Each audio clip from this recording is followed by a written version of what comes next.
বিশ্ব বাংলা 24 বিশ্বায়নে বাঙালিয়ানা। বন্দরবাজার পুলিশ ফাঁড়িতে রায়হান হত্যার ঘটনায় বিক্ষোভ ও প্রতিবাদ সমাবেশ করেছে Jackson Heights friends society. Raihan Ahmad হত্যার প্রতিবাদে সারা দেশের বিক্ষোভের অংশ হিসেবে নিউ ইয়র্কের Jackson Heights Bangladesh friends society diversity প্লাজায় সমাবেশের আয়োজন করে। সদ্য গঠিত সংগঠনের আহ্বায়ক সৈয়দ রুবেল আহমেদের সভাপতিত্বে এবং সদস্য সচিব ফরিদ আহমেদের পরিচালনায় বক্তব্য রাখেন নিহত রায়হানের চাচা এবং চাচি।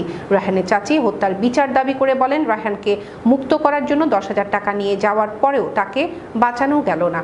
প্রধানমন্ত্রী বরাবর রায়হানকে পিটিয়ে হত্যা করে তার 2 মাসের শিশু সন্তানকে বাবাহারা করার পেছনে দায়ী এসআই আকবরের দৃষ্টান্তমূলক শাস্তি দাবি করেন তারা।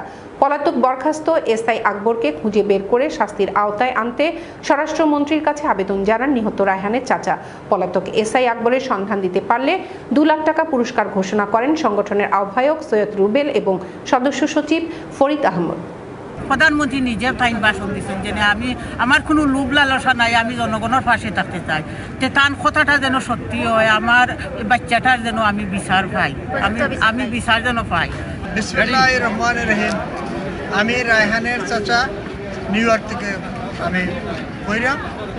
আমি মাননীয় প্রধানমন্ত্রী জননেত্রী শেখ হাসিনার নিকট আমার আকুল আবেদন, এই এসআই আকবর সহ যারা আমার বাতিজাকে নির্মমভাবে মধ্যযুগীয় পন্থায় হত্যা করেছে তাদেরকে ধরে এনে সুষ্ঠু বিচার করা হয়।